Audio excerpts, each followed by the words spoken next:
Letter number 64. In reply to Marvia. In the name of Allah, the Beneficent, the Merciful.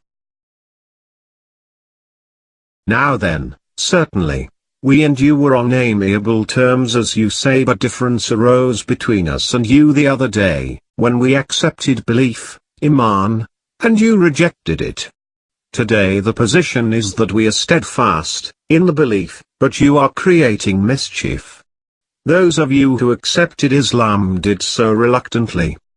And that too when all the chief men had accepted Islam and joined the Messenger of Allah, may Allah bless him and his descendants. You have stated that I killed Talha and Zubayr, forced Aisha out of her house and adopted residence between the two cities, Kufa and Basra.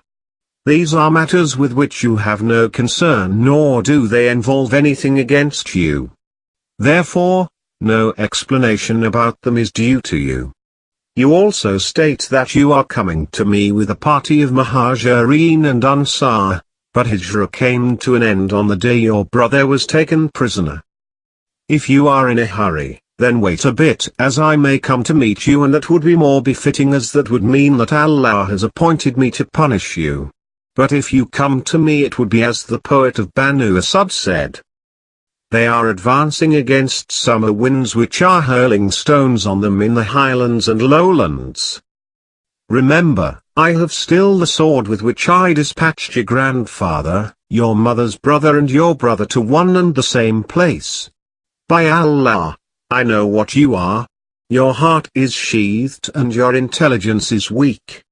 It is better to say that you have ascended to where you view a bad scene which is against you, not in your favor, because you are searching a thing lost by someone else. You are tending someone else's cattle and you are hankering after a thing which is not yours, nor have you any attachment with it. How remote are your words from your actions, and how closely you resemble your paternal and maternal uncles who were led by their wickedness and love for wrong to oppose Muhammad, may Allah bless him and his descendants, and in consequence they were killed, as you know. They could not put up a defense against the calamity and could not protect their place of safety from the striking of swords which abound in the battle, and which do not show weakness. You have said a lot about killing of Osman. You first join what the people have joined, that is, allegiance, then seek a verdict about the accused people from me. And I shall settle the matter between you and them according to the Book of Allah, the Sublime.